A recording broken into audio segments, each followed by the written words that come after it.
pa rin po tayo na monitor na nagpa-conduct ng preemptive evacuations, lalo-lalo na po sa probinsya ng La Union at saka Ilocos Sur at siyempre sa lalawigan po ng Pangasinan. Opo. Sir Freddy, can you give us a figure po ng to date, yung pong ano po, pinaka-updated po na number po ng mga evacuees dito po sa Region 1 in different provinces po?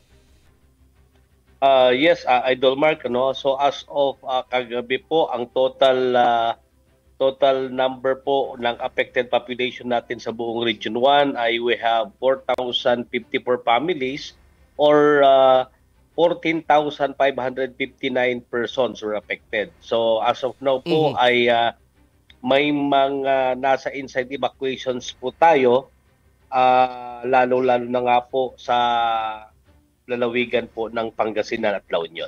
Opo. So ito po mga ito, identified po na nasa secured area po, yung safe area po na identified evacuation center po talaga ng bawat lalawigan po.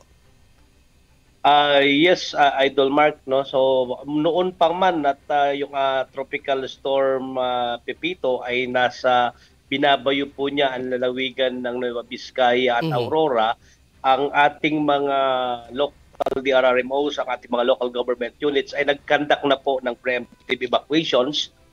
Yun yung kagandahan po na sumunod tayo sa mga alituntunin na pinalabas ng ating national government. And until po kagabi, dito nga po sa bayan sa probinsya ng La Union, Idol Mark, ay marami po ang na-evacuate sa bayan po ng Bangar at Bacnotan at gayon din po dito sa San Fernando, La Union. Opo. Suspendido po ang mga pasok po ng gobyerno, ng opisina at saka syempre yung pampubliko at pribadong mga paaralan po sa bawat probinsya po ba dito sa Region 1, Sir Freddy? So far, Idol Mark, base dun sa ibinabang mga resolutions ng ating mga mahal na governors ay meron po kahapon naka-receive tayo ng suspension ng classes and working the government dito sa lalawigan, no. Pero sabi nga ng national government ay medyo gumaganda naman na yung sitwasyon, so hindi binibigay pa rin natin yung discretions sa ating mga local chief executives, Idol Mark. Okay, so nakadepende po ito kung pwedeng bawiin po nila kapag maganda na po ang weather po dito. Dito po sa lalawigan po ng Pangasinan, particularly in Dagupan City, wala na po kaming pag-uulan na nararanasan as of this moment. Sa ibang areas po ba, may mga ibang update po ba kayo, sir, na nakakaranas pa rin po ng torrential rain po dito po sa ating pong Region 1? Sa aming koordinasyon kaninang alas 5 or kanina lang po ay nagkaroon din po ng mga light rain. Some areas in Pangasinan, cloudy skies na lang po ang La Union, same true with Ilocos Sur and Ilocos Norte. So mga ganun na lang yung mga nararanasan natin sa ngayon, Idol Mark. And as of 5 o'clock po, yung ating tropical warning signal ay nakataas na lang po ng ang Ilocos Sur ng signal number 3 sa northwestern part, and some part of that is signal number 2. Ganun din po ang lalawigan ng La Union ay signal number 3 ang northern part po niya, and signal number 2 ang the rest. And same true with Pangasinan po ay nasa ilalim na po ng signal number 2. Idol Mark. Okay po. Sir, ang kamustahin din po namin po ang sitwasyon po ng ating pong mga major roads. Meron po ba tayong mga non-passable po as of this moment, o lahat naman po ng major roads natin sa Ilocos Region ay passable naman po, sir? Sa ngayon po, Idol Mark, considering yung combined effect pa rin ng nakaraang mga bagyo, pero as of today, based sa report natin, ay passable pa naman po yung ating Manila North Road. Kaya pwede pang makapasok from Manila hanggang Ilocos Region. Okay. Idol Mark. Opo. May mga landslide din po ba, or ngayon po ay submerge sa tubig baha ng mga ilang bayan sa Ilocos Region, Sir Freddy? Kung meron kayong data? Sa ngayon po, yung sinabit po sa atin, Idol Mark, particularly sa province of Pangasinan, we have reported here Sa bayan po ng Bugalyon ay flooded pa rin siya, particularly ang barangay ng Kayanga, Hacienda, Portic, Umanday, San Jose, Umanday, and San Nicolas po is San Jose and San Felipe S. Dagupan is all 31 barangays, and Balungao, particularly San Aurelio First, San Leon, and Mauban. Ito po yung mga reported as of 1 a.m. na flooded, Idol Mark. Okay. Wala naman po tayo pong mga na-receive na mga balita, Sir Freddy, na mga nangyaring aksidente in relation po dito sa bagyong si Freddy po, or damages po na so far sa mga ibang property ng gobyerno po.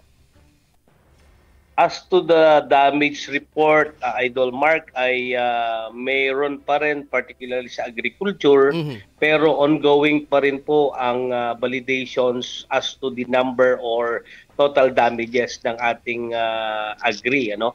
And dun din sa mga damaged houses, meron tayong naitala na 8, and ongoing pa rin po ang validation sa lalo-lalo po sa probinsya ng Ilocos Norte at Ilocos Sur.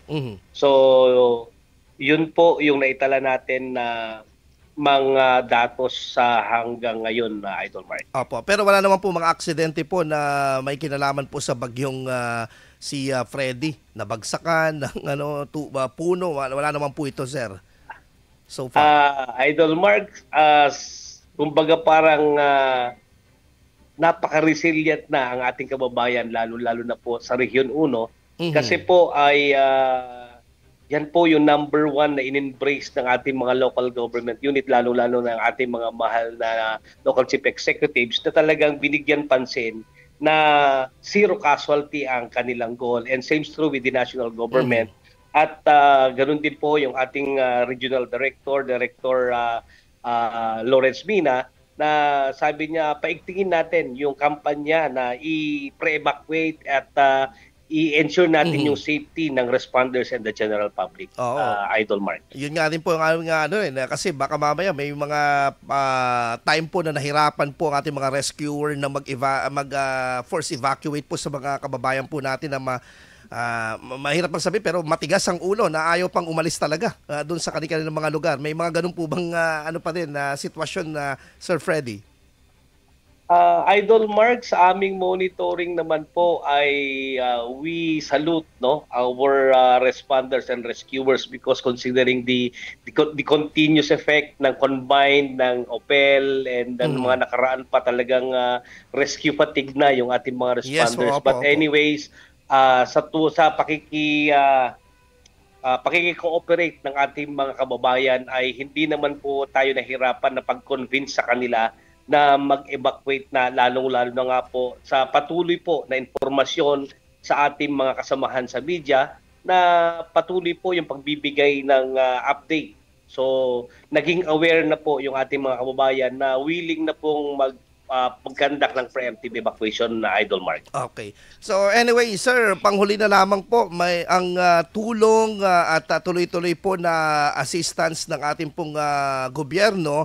Ito pong mga interagencies po natin pong OCD, DSWD, iba't iba pang mga gobyerno po na tumutulong po. Asahan po ba ito ng ating pong mga kababayan po hanggang sa talagang tuluyan ng makalabas po itong si Bagyong Pipito? Yes, Idol Mark, yan po yung nabanggit na rin ng ating Pangulo na talaga namang no one will left behind, kumbaga, sa panahon ng kalamidad. At ang ating DSWD as the lead ng response and the food and non-food items, katuwang po ng ating Regional Disaster Management Council, are on standby for possible augmentations.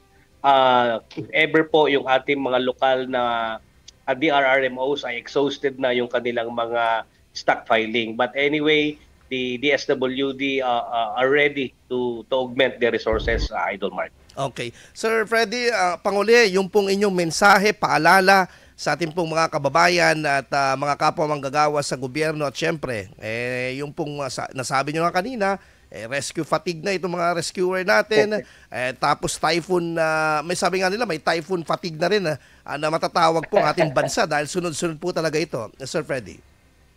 Thank you very much, Idol Mark, at sa ating himpilan ng IFM at napakalaki po ng tulong na ginagawa ng ating kasamahan sa media sa pagdi-disseminate ng information sa ating mga kababayan. So again, sa ating mga kababayan, kami po ay patuloy na nakikiusap sa lalo-lalo na nga po sa ating mga fishermen na bawal pa pong pumalaot sa mga panahong ito kasi mayroon po tayong gale warning and storm surge issues na memorandum na kailangan po nating bantayan kasi po ay hindi pa po safe ang ating karagatan sa mga panahon na ito. So again, sa mga nasa low-lying areas pa, hindi pa po tuluyang nakakalabas or hindi pa po nawala itong tropical cyclone Pipito, ay lagi po tayong makinig or manood sa mga televisions or radio and makinig or sumunod sa mga